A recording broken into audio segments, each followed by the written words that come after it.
Grab a seat, sip some wisdom, and stay a while. This is the Prosperity Lounge, where growth gets personal.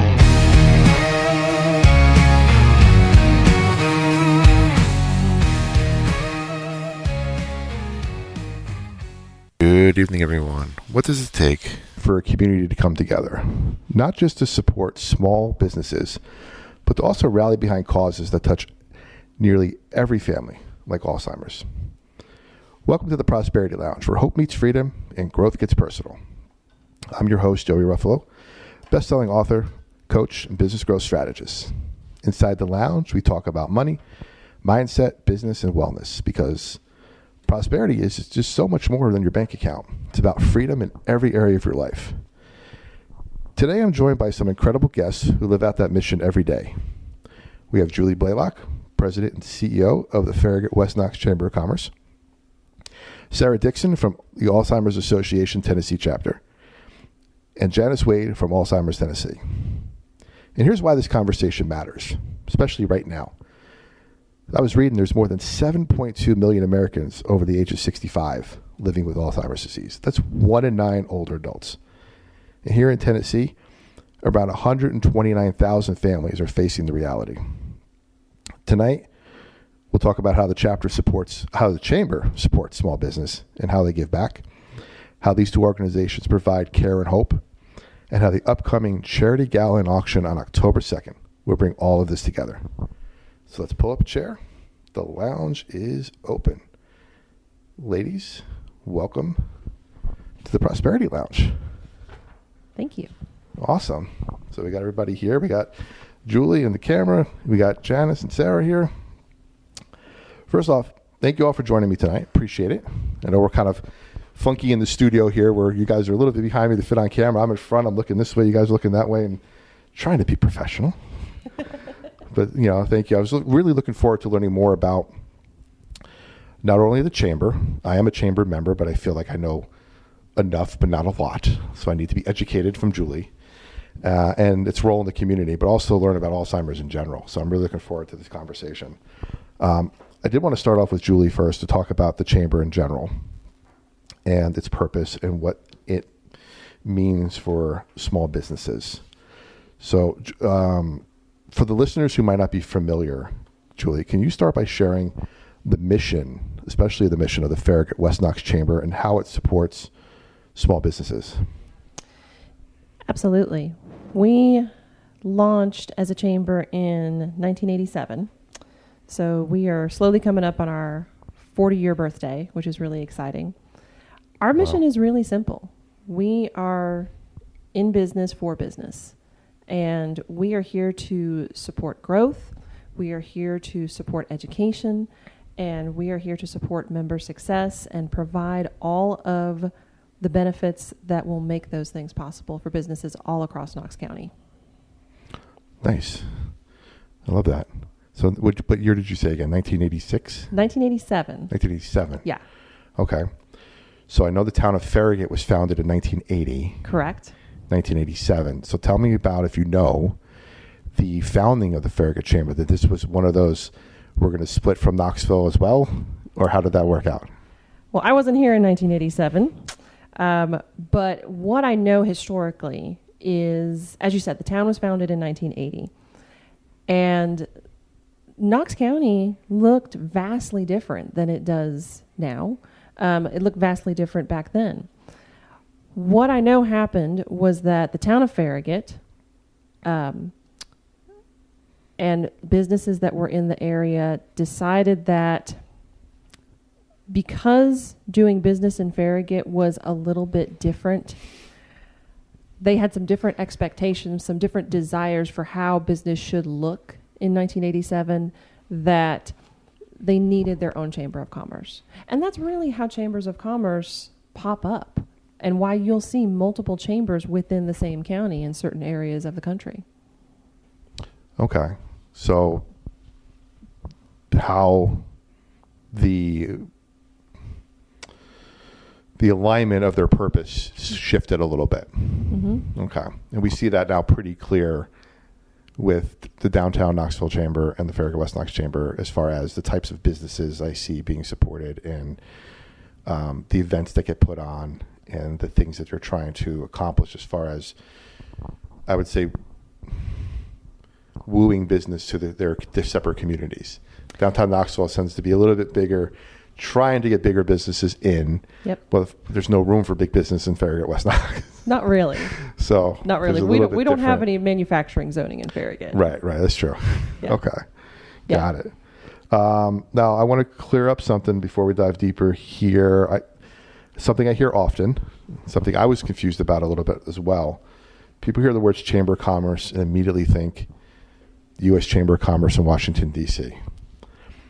But local chambers like Farragut, West Knox, they serve a very different role. Can you explain how maybe the chamber's mission is different from like a national chamber from that, and why the distinction matters for the community? I can. I'll start with the similarity. The similarity of any chamber of commerce, it doesn't matter where you go, whether it's nationally, state, or local.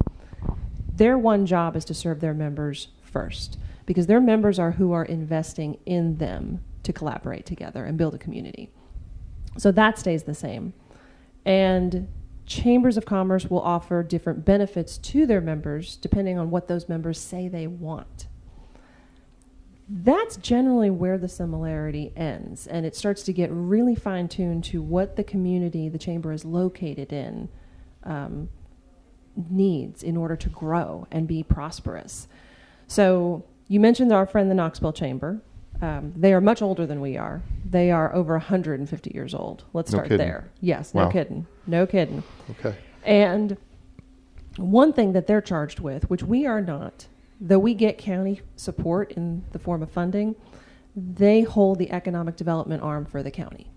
And they get that funding to do that work, to bring the Amazons and the manufacturing and the big companies and the high-tech jobs here. There doesn't need to be two entities in the same county doing that kind of work. So I think that that's part of why their vision and their mission is at a much more regional level than ours needs to be. What that does for us is that leaves a really nice space for us to engage in regional issues where it's appropriate, and to even do a little bit of advocacy where we need to, but to just serve the local businesses that are in our community. Okay, so it's more of you have the opportunity then to be more centralized and focused, really small scale, niche down almost in a sense. We do. We get to be a little more niche. You know, if you look at the breakdown of our membership, and I don't know how that compares to their chamber or other chambers, upwards of 20% of our members are one employee. They are solopreneurs, just like yourself, in fact. Wow. And that's a lot. Yeah. Most of the businesses that are members, upwards of 80%, have less than 15 full-time employees. So for reference, that's not even small business, that's micro business by U.S. standards. And what those businesses need is vastly different than what a business that has 100 or 500 employees needs. Okay. So being able to serve... So the Farragut Chamber is able to serve essentially anybody who has that size. If a business was able to move into our locale that served that, we could serve that. Yeah. But because of where we're located, we're kind of unique in a sense, and a lot of small towns would be the same way. Small chambers across the country, being able to service not just the people who are 500 members, but that solo person. Yeah. Yeah, and give the same resources and benefits and everything else to them. Yeah, we can. We're in this really unique kind of unicorn spot, I like to call it, where, you know, our chamber is based in the town of Farragut, which, as you know, is growing leaps and bounds as Knox County grows. But we're considered to be in the bigger Knoxville metro area. So we have a lot of small businesses that are having to compete in a metro that is commercially getting more and more dense. And that's a challenge. But Knoxville in and of itself, people still say it's a small town. You know, it's wearing a big city suit, but it's definitely still a small town. And so how you walk that line with building that small town community within the chamber, but still helping your businesses grow and stay competitive is where we try to excel. I think there was a tagline I remember from a few years ago. It was a small city small city feel, or small city community, big city feel, or something like that. They were trying to use for the Knoxville area, and it was like, okay, yeah, we have a Best Buy, yay. Yeah, yeah. Well, I mean, and we're getting closer and closer to that big city feel. Yeah. You know, as downtown's developed, as Farragut has developed, as surrounding counties are developing, that big city feel is on the way, if it's not already here. Yeah. Now, what kind of support or what kind of advocacy does the chamber do? I know from a national level, I was reading into it. That's more of a lobbying aspect for laws and stuff like that. On a local level, is there opportunity? Do you guys have that opportunity to do that as well? Is there an advocacy part of the chamber with local government to kind of foster that business environment, get zoning changes or things like that if people want to come? Is there? Yeah, there is. For us, it doesn't look as aggressive as it does, say, at the U.S. Chamber of Commerce level, which is highly political and takes a lot of really strong positions, left or right. For us, we participate in our regional legislative agenda, which is currently 5 chambers of commerce. It's us, Knoxville, Blunt Partnership, Anderson County, and Oak Ridge Chamber of Commerce. And so we all get together and collaborate on a wish list, if you will, that goes to our local and state legislators of things that we would like to see them focus on at the legislative level and work on to benefit small businesses, other businesses, and also the community in general. It's got an education section. It's got a health section. So we participate heavily in that. And we pull in small business members to sit on the committee that helps us come up with what should go on that wish list. And then, of course, we try to bring forward local elected officials, wannabe candidates, because we really think it's important for those people to have one-on-one conversations with the community. Sure. So we try to foster as many opportunities for people to get FaceTime with each other in that capacity. Why is it important for a chamber to go beyond that business networking and actively give back to community? For me, I think it's everything. You don't have businesses without a community to support them. You don't have a chamber without those businesses and that community. For us, we have a lot of members who are nonprofits, like the ones you're going to introduce. They're becoming part of the chamber for the same reasons that a small business is. They want access to other people, to potential donors, volunteers, what have you. And then on the flip side, you have a lot of businesses, especially when they're small, that have a big heart. And they want to give back as they start to become profitable. They just don't know how to do it. And a lot of small businesses will look at the wonderful gestures of larger companies and say, that's great that company gave that nonprofit a $10,000 check. What can I do? What good is my money? So what we like to do is we like to give a lot of different opportunities for businesses to walk alongside of us in various drives and events and show them that you can engage with your community and nonprofits. You can give back. Here's different ways that you can do it. Let us show you. And a lot of times, which is my favorite part, is when we partner with a nonprofit and we do a drive for items or we do a fundraiser or something like that, businesses will often hook up with that nonprofit later. And then I get to get on social media and see that a year down the road, 2 years down the road, they are giving them that check. So for me, that's worth it. It's like a seed that has been planted, and now you're watching the growth. Yeah. Oh, that's awesome. So 1987, Chambers founded. Tell us about the big gala and auction. Was that also started in 1987 to foster community support and to nonprofits, or is that something that evolved over time? It's definitely evolved over time. Based on the historical records, it is our longest standing annual fundraiser, and I think the first one happened in 1988. Okay, so it's right away. It's almost as old as the chamber is. Chamber gets started, they take a year to figure stuff out, and they go, we're going to do something big. Yeah. Okay. Yeah, I mean, that, to the best of my knowledge, that's how it started. And it started small. It was always an auction and a dinner. And over years, it has grown. And it has added pieces and it has taken away pieces in order to become profitable for the chamber, because it is a fundraiser for us, so we can continue to fund our grants where we give back to businesses. We can continue to keep costs of entry low for small businesses when they don't have a lot of marketing budget. But then the big thing that makes me really proud personally is the fact that over the last 3 or 4 years, we have tripled and quadrupled the give back to the nonprofit we partner with for that event. Nice. Yeah. Having business leaders rally around causes like Alzheimer's through this event, and just the nonprofits in general, and rallying around those communities, what does that mean for you personally? I think the best example for me is when I'm standing in a room where we're hosting a networking or an event, and there's 40, 50, 60 people there. And I go to talk about our auction, and then I talk about our nonprofit partners, our Alzheimer's nonprofits. And I say, raise your hand if you have been touched yourself or through your family by dementia or Alzheimer's. Every single hand goes up, mine included.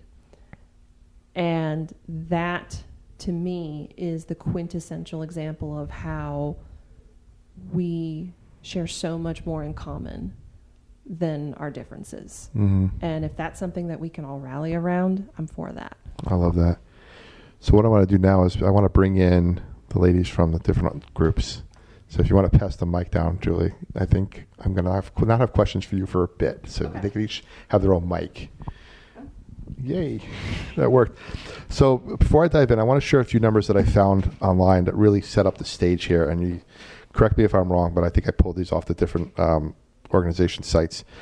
But right now, there's more than 7.2 million Americans over the age of 65 living with Alzheimer's. It's about 1 in 9 older adults. And here in Tennessee, there's around 129,000 people facing the disease. What I found even more alarming, and I'd love to talk about this a little bit as well, is that 21% of people age 45 and older have subjective cognitive decline. Now, that's right in my age bracket, so I'm just a little concerned about that. Again, before we, I want to paint a picture of what this looks like impact-wise nationwide. Alzheimer's and other dementia have projected cost of about $384 billion in care this year, plus another about $415 billion in unpaid caregiving provided by families. So it's nearly $1 trillion when you combine it. And here in Tennessee, the numbers are staggering. More than 386,000 Tennesseans are serving as unpaid caregivers, providing over 675 million hours of care, valued at about $13 billion every year. That's if you average $19.25 an hour. So families are carrying this load not just emotionally but financially. So I want to ask a question to Sara first here. This is Sara Dickson from Alzheimer's Association Tennessee chapter. Yes, I got that correct. right. Perfect. For those that, and there's going to be some questions that you can jump into, Janice, on. There might be some overlap in what we're talking about. But for those who may not fully understand, what is Alzheimer's disease and how does it impact families here in Tennessee? Well, so Alzheimer's disease is obviously the most common form of dementia. Alzheimer's is under this umbrella of dementia, so it's one of the more common ones diagnosed. There are several forms of dementia, but most often that's the diagnosis that we see. I don't know if Janice. Yes, and then that's pretty much the main ones you hear of when people talk about stuff. It's like Alzheimer's dementia. You mentioned there's several others. What are some other ones that might be out there that people might think of? Like vascular dementia, Lewy bodies.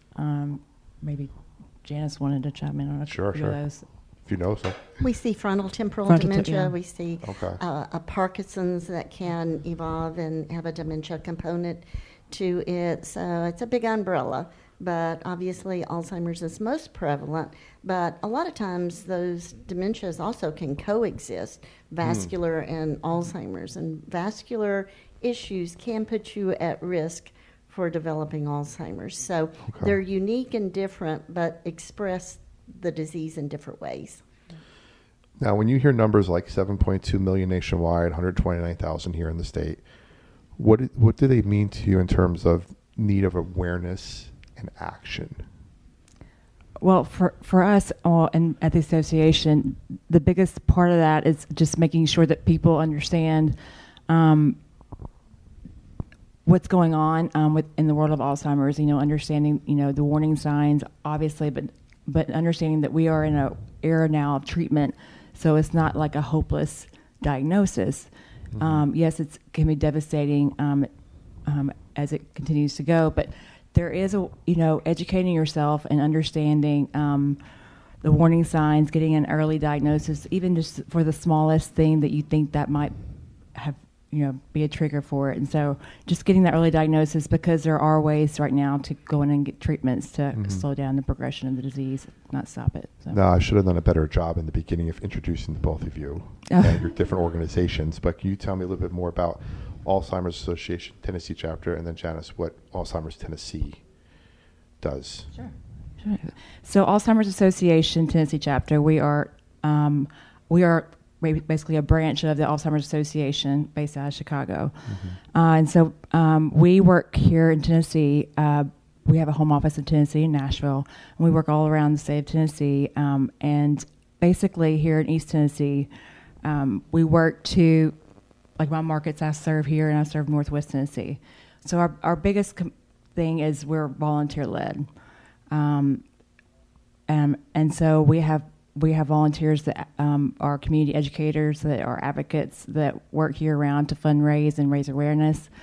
And all that said, too, they're a big part of that legislation process where we are looking for more awareness through the political realm of things. But I think also, I forgot to mention, too, Alzheimer's Association is the largest nonprofit funder of research. Okay. So that's important for me to kind of say globally. So a lot the funds that we raise here locally for the Alzheimer's Association support obviously local programs and care, but a lot of that does go to global research, because our vision is a world without Alzheimer's, and we want to see that in our lifetime.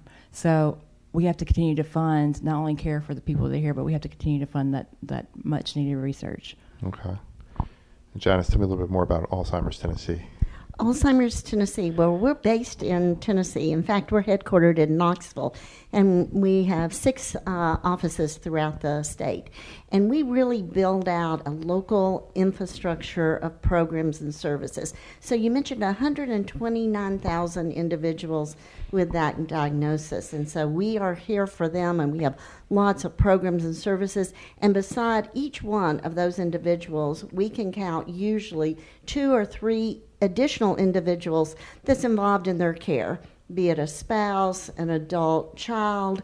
And so this really impacts a family. So we have built out services for caregivers, for the individuals with diagnosis, because when you get that diagnosis, it takes your breath away. Mm-hmm. You immediately fast forward, as Sara mentioned, to perhaps people who are in the later stages of it. But now with our treatments, we're able to keep people in earlier stages of the disease with intervention. So we need to support them, educate them, let them see and talk with individuals every week that are living with this disease and are living well with it. Yeah. This is can be a very lonely disease, so it's really important we think, to obviously make sure that they know that they're not going through this alone. There's so many others that are they're in that journey too.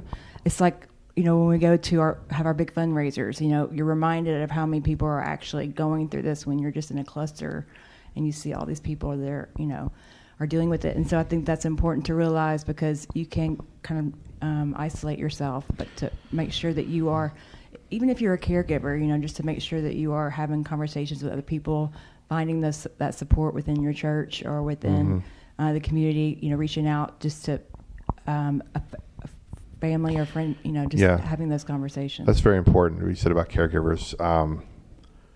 My dad had diagnosed with cancer a few years ago, and that situation of being a caregiver, albeit I was 3,000 miles away as a caregiver during COVID, really tough. But that caregiver syndrome and caregiver fatigue really sets in when somebody's given a diagnosis. You don't know where to go. You don't know what resources to turn to. And sometimes people are too proud to ask for help. I got it all. I could take care of it. And then you realize, like, man, I can't take care of it. And I'm exhausted and I just need somebody else, but I don't want to give it to, I don't want somebody else to come and help me. I'm glad you brought that up, because the Alzheimer's Association, one thing that we do is we are able to cross state lines. So if you have a relative that lives, 2,000 miles away, we have a 1-800 helpline 24/7 with master level clinicians that can help you with real time situations, answer any questions, connect you with resources wherever your loved one is, so that you can navigate that for them. And so I really think it's important. If anything, I always say just keep that number in your back pocket if you ever need it, because it can be a lifeline. Okay.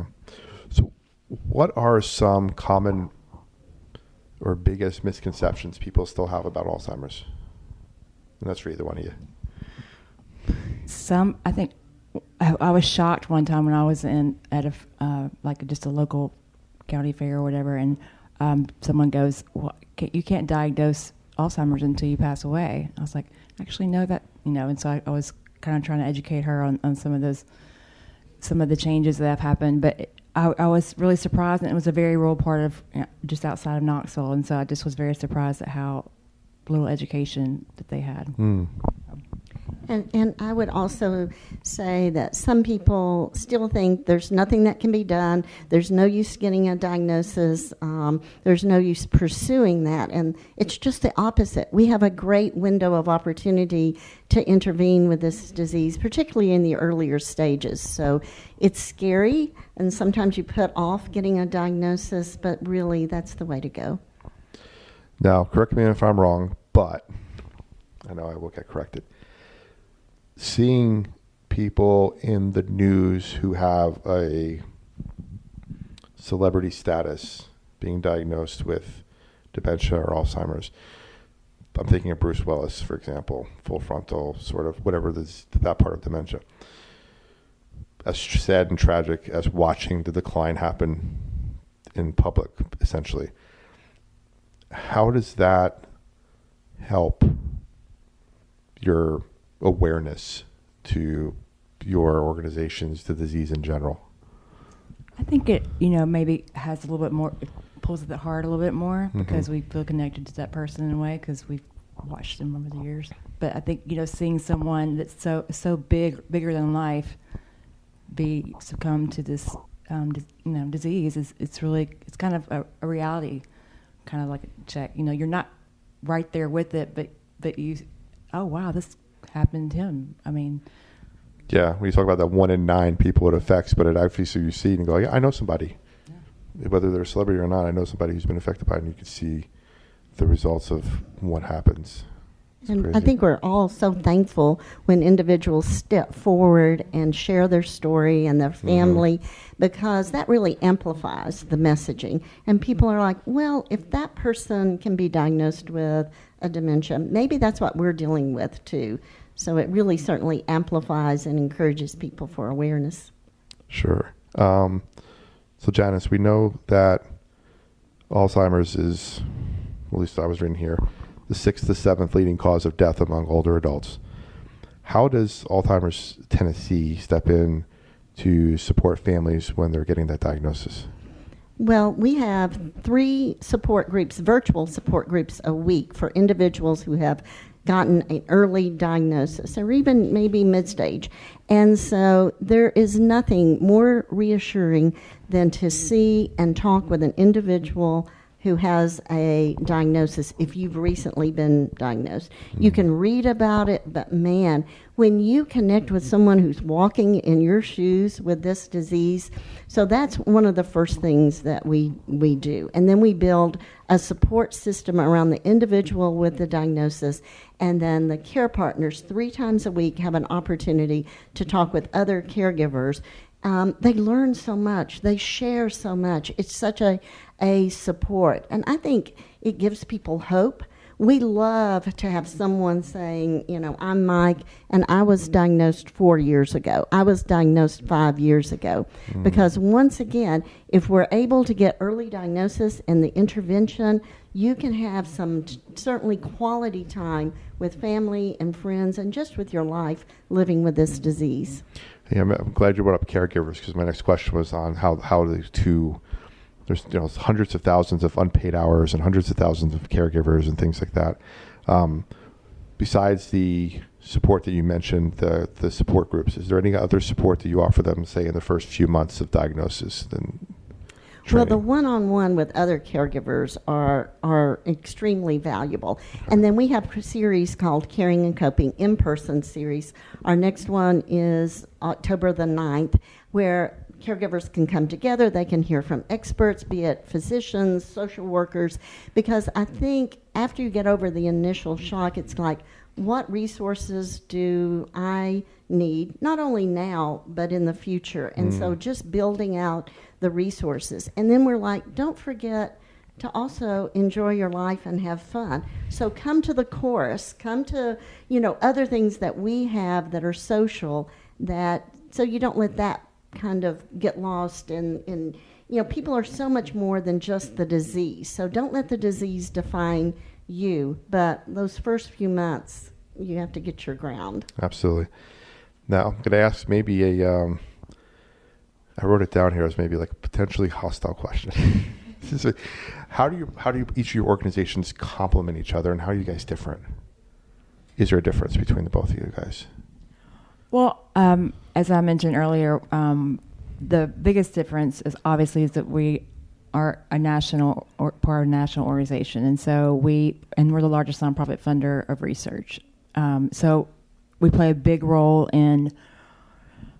So all the things that the facts and figures that come out every year, that comes through us. All the research and things, we're a big part of contributing to that, and just in everything, in every aspect of the disease. So all the news, all the research, all the studies, the healthy brain studies and things like that comes through, research that we raise funds for here locally. So just like I said earlier, so when we raise funds, we are raising funds obviously for this care and support here. And what I think Alzheimer's Tennessee does so well is they provide that more intentional and special care for a family that can really kind of navigate the world. So it's a great complement between both organizations, where you guys kind of play off each other very well.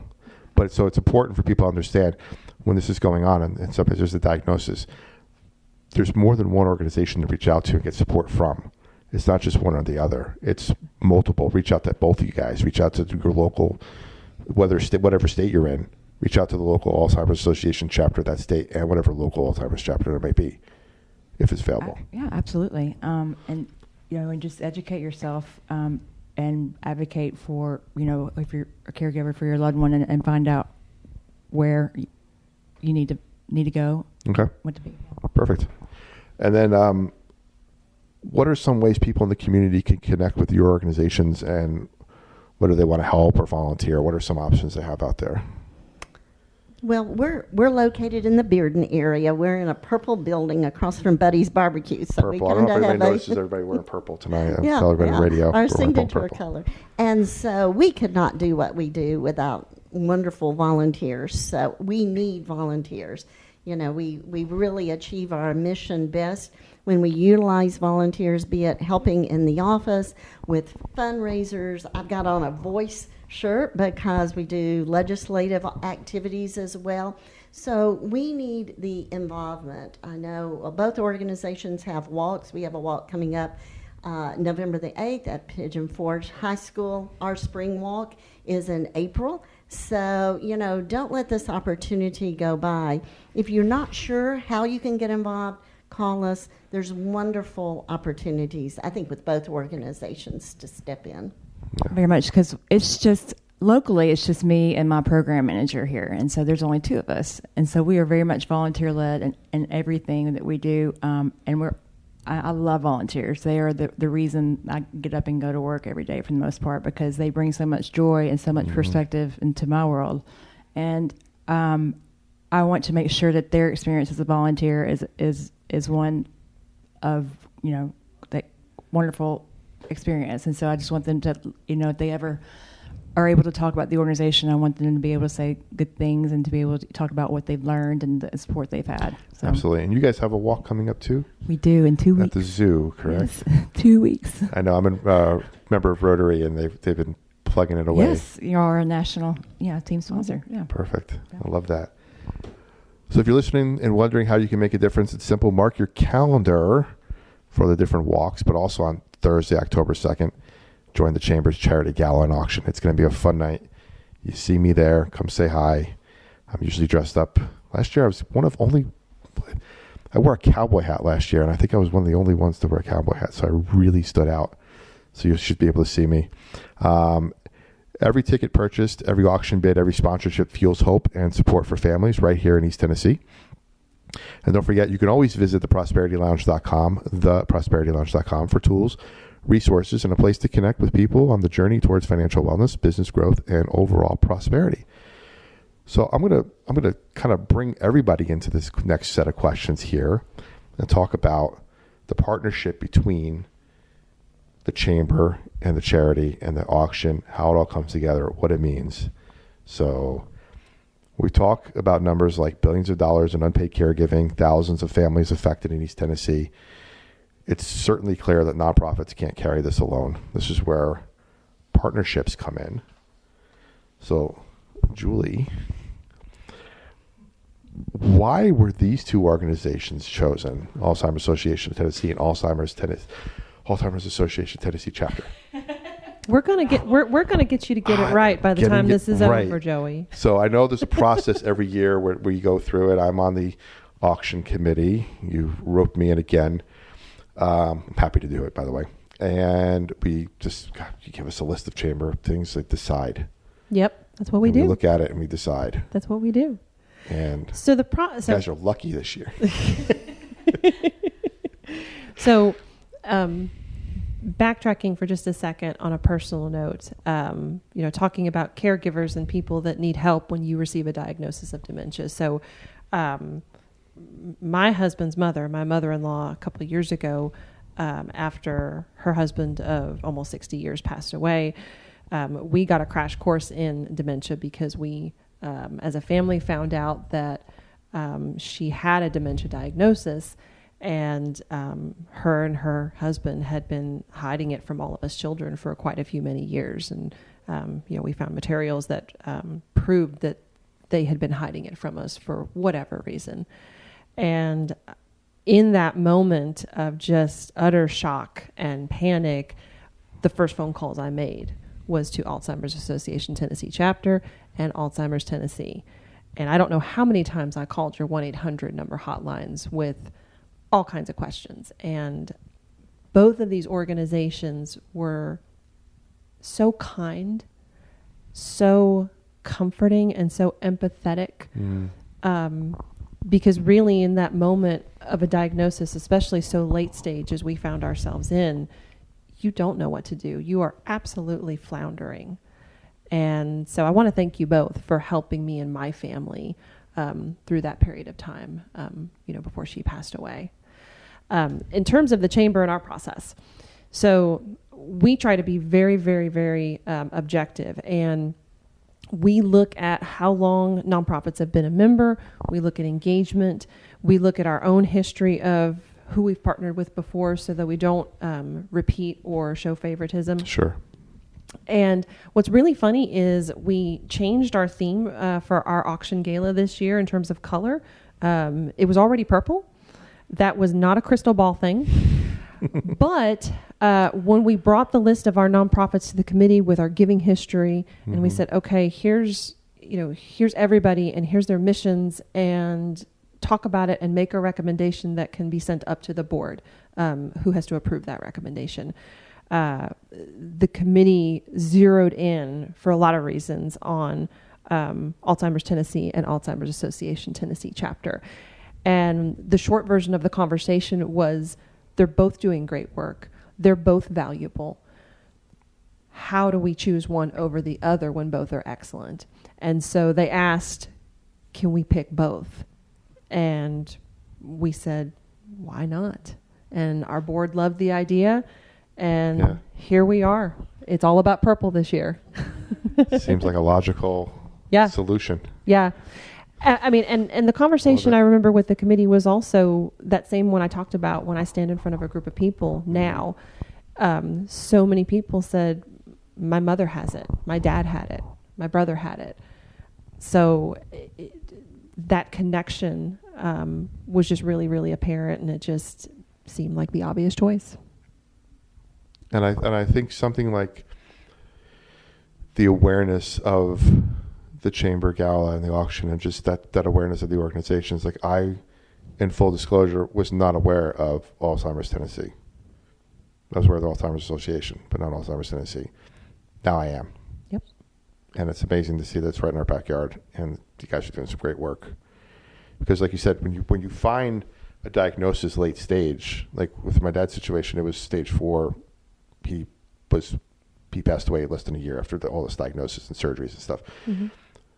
We didn't have the support or the energy to deal with getting him well. Mm-hmm. It was maintaining until death, essentially, with the hope that he got well. Mm-hmm. And man, you guys come in there and just being able to put your arms around people and walk with them through that process, and have everybody who's seen it all. It's just so invaluable. Yeah, you can't put a price figure on something like that. It's just, you can't. I mean, they really are. And I'm blissfully ignorant about who answers your phones and runs your hotlines. But I mean, they really have the ability to be triage in a moment of crisis, and validate the things that you're experiencing, offer suggestions, give you things to watch out for and look for, what to expect, so that your path has a little bit of light on it, more so than it would have if you were going it alone. Absolutely. That's the worst thing to do, is go it alone. Yeah. You think you can do it, but you can't. Whew. Yeah. So for Sara and Janice, what does it mean for you and your organizations to have a business community through, let's say, the Chamber standing behind you and your work, and making it visible in such a way? Well, for us, I mean, first of all, we appreciate being a member of our area chambers, and we are so appreciative of the business community investing in us. It's a huge component of allowing us to move the mission forward. So we're just really appreciative. So there's the business sector of that, but also we, as mentioned, we don't go to any meetings where people don't say, well, actually, I'm dealing with this through my mom or something like that. So it's so powerful and validating and inspiring to have chambers that want to look around and say, yes, we want a healthy business environment, but we also want to give back to our community. So we love being a partner.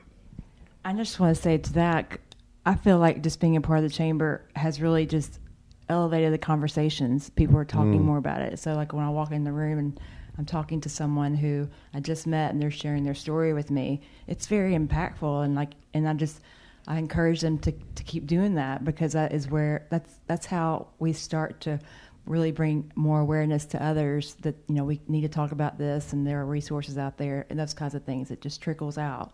And so that's what I really love about the chamber, and just the support in that, because, we locally, like I said, there's just 2 of us. And so, we're working to meet other people in the community that we can connect with, not only for the business side of things, but also for the awareness, because we are in what we call an era of hope. And so as far as treatments and stuff go, so this is a wonderful time to learn about the organization and to learn about all the resources that both of us provide in that way. And I'm sure when you're both out hearing stories like that and getting approached, it sort of validates the work you guys are doing.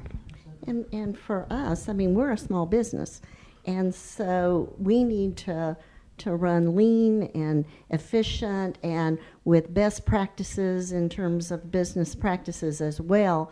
in order to achieve our goals. So the educational component of having a chamber is also important to us. I love that. If anybody here is watching live on our YouTube at the Prosperity Lounge or on Facebook, feel free to put some questions in the chat here. That'd be great. You have a lot of people talking about their experiences right now with dealing with family members who have had Alzheimer's. Got my wife actually put in here that her great-grandmother had the disease. Vance, my engineer, has dealt with his mom for quite a few years, taking care of her. And let's see, I'm scrolling here, guys. I'm scrolling. I missed a bunch of them. Everybody's talking about pizza in the chat. Don't get hungry. Oh, the best pizza places here. Yep. Ryan and Jessica were talking about her mom's father had it, and they had 14 kids to take care of at home. So, oof, a lot of stuff here. So this is open for everybody. So if you want, Julie, if you want to chime in, you're gonna have to share the mic. I apologize. But how does collaboration help amplify awareness and support beyond what nonprofits could do on their own? We kind of touched on that a little bit, but. Well, a chamber of commerce exists to create collaboration. I mean, that's what we are. Mm-hmm. We see ourselves as a nucleus of information, resources, and our job is to circle the wagons and bring all of those things together. I think our partnerships with our nonprofits, we are trying to shine a light on them because they need the support. They need the help, whether it's volunteers, whether it's fundraising, whether it's awareness.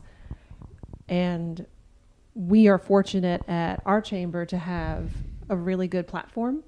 We've leveraged decades of relationships with media, with elected officials, with businesses, big and small. And so we know what we're capable of.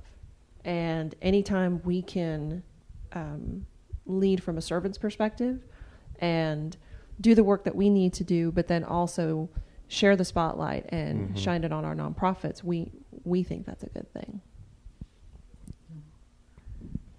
I mean, I'm so grateful to the chamber just because it really has elevated our mission and what we're trying to do here locally, and just those conversations. That's really the most important thing that I'm seeing, and one of the most, yeah. Perfect. Janice, how about you? Well, I would just say diseases like Alzheimer's, I mean, the scope of the disease is huge. And so when you look at all the components, and an individual can live with the disease for a decade or longer. So it's wonderful to see communities coming together, all the different sectors, private sector, nonprofit, healthcare, really rallying around those families and caregivers who are amazing and heroes every day through the journey. So I think no one can do it alone. No one should have to be able to do it alone, and that goes for how we approach our mission as well. So we love the collaboration with the chamber. We would also agree, just like you said, wasn't sure about Alzheimer's Tennessee. Every time someone hears something, they have another tool in their toolbox. I love that. Back to Julie real quick here. You kind of touched on it a bit with the regional aspect of the chambers, but how do supporting nonprofits specifically strengthen small business in our region? For us, it's really simple. The work that our nonprofits are doing is for the benefit of the greater community. It benefits the business owners, but it also benefits their employees. And at the end of the day, we want to have a healthy, well-balanced workforce, which benefits small businesses tenfold. So, for example, with Alzheimer's, you have employees that are dealing with a loved one that has a dementia diagnosis. Maybe they're taking shifts as a caregiver. I know I was in that role. My family was in that role. And if they're without resources, if they're burnt out, that leads to time missed from work. So tying it back to businesses, it's all very symbiotic. And, Right. Anytime we are pouring into a nonprofit, we are impacting some area of the community that is ultimately going to impact our workforce and therefore our small businesses. We go back to those numbers I was talking about earlier, and you talked about the economic impact with the caregivers. I mean, I just pulled it back up here. $13 billion every year in Tennessee alone in potential cost of being a caregiver. I mean, it was 675 million hours of care valued at $13 billion a year. When you think of stuff like that, what message do you hope the community takes away from this year's gala about the power of coming together? And this is for anybody who wants to answer. For us, we hope that the people that come to the gala see what is possible when people come together for a singular cause. There'll be connections made there. There'll be information shared there. There will be advocacy, for support of Alzheimer's research and treatments and cures. And there will be a financial contribution from the chamber that is in part going to come from the members. Mm-hmm. We'll be very proud, to hand over that check to both of you, but we can't take all the credit, and we say this all the time when we put this event on every year. It takes everybody. Mm-hmm. It takes sponsors. It takes attendees. It takes item donors. It takes volunteers just to make the event function. Mm-hmm. It takes vendors, many of whom donate to lower the cost so that ultimate contribution can be greater. So it's a collaborative effort. It's not just us. It's really that takes a village. It does. It does take a village. I love that. So for us, I think certainly we're appreciative of the impact that the monetary gift will have. But I am convinced that someone or multiple people at the gala will say, there's help out there for me, my family, someone I know, and there's hope. And I think if we can connect people and let them know there's resources and there's help and also that there's hope, then we've done a wonderful job with it. Yeah, so often I've heard, especially when I first came on, I wish I'd known about Alzheimer's Association. I wish I'd known that there were, resources out there, because it was such a difficult time for them. And so, this for me, something like this, will maybe just, elevate that, in that room with that many people. And so I'm just From an awareness and marketing standpoint, it's Yeah. like it's invaluable what's been Exactly. going on. Okay, I love that. Yeah, and coming back to the personal side for me really quick, I'm always going to think about, my late father-in-law who got that diagnosis, with my mother-in-law, his wife, and felt, I don't know what kind of feelings that drove him to keep it from us and to not seek outside assistance and help, and how lonely that must have been. Mm-hmm. And I'll always wish there would have been an opportunity to point him toward one of these organizations just to get some kind of support over the years that he struggled with it. It's inspiring. Appreciate you sharing. I think nowadays I think we touched on this earlier, the misconception of it being a death sentence right away, right? And now there's treatments that are not. So I think people feel that and they just are like, I don't know how to proceed. My life's over. But that's not the case. By a long shot. No, it's not. Not at all. I mean, and obviously every person is different, but there are ways, there's support and there's ways to go about it. And we just want to make sure there's so many things that are modifiable that you can do for yourself to help slow down the progression of it. A lot of people don't know that, but like 40% of that is modifiable through just engaging with people, exercising, sleeping, eating the right, like more of a Mediterranean diet, those types of things that really just that social contact too, igniting, trying something new. It sparks a part of your brain, and so just doing those things to to kind of help slow down the progression. But there's so much life still to be, shared and had, and I mean, absolutely. Absolutely. It's a muscle, you got to use it. Yeah. Same thing when you have heart issues, people exercise, if you're not exercising, I need to go exercise. So I got a couple questions that came in, and this question and answer is probably my favorite part of the show. But before I get there, I want to ask real quick to Julie, what can people expect at the auction? How can people still come to the auction if it's available? And what's the big draw this year? Why should people come? Well, there's already 350 people who think it's a great idea to show up. Oh, so the room is getting full. I got to get my tickets. Yes, you do. I know. Committee members are always last. I keep forgetting because I'm doing so much stuff that I have the tickets. Yeah. So the auction this year, and of course I have to say, it is presented by Rocky Top HVAC. Love them. We're super, super excited to have their support. And I know they've got some personal connections to the cause, which I'll let them share the auction. But it's a really fun night. Again, we've done this for over 35 years. So we know how to put on an auction. It's a good time. It is black tie optional. So I love that. That's an option. It's a yes. So it's a great opportunity to dress up and get some fantastic photos with yourself and your partner or your colleagues or your friends. We see tons of photos flooding social media after this event. There will be a silent auction with about 75 fantastic items from the businesses. Prizes, Oh, they are so fun. They're starting to come into the office, and we're all getting really excited. There will be a live auction with up to 10 live items, and some of those packages are going to be absolutely phenomenal. Yeah. I will mention that the final item of the night will be lunch with Mayor Glenn Jacobs, which I believe you've had on the show. He was a guest last week.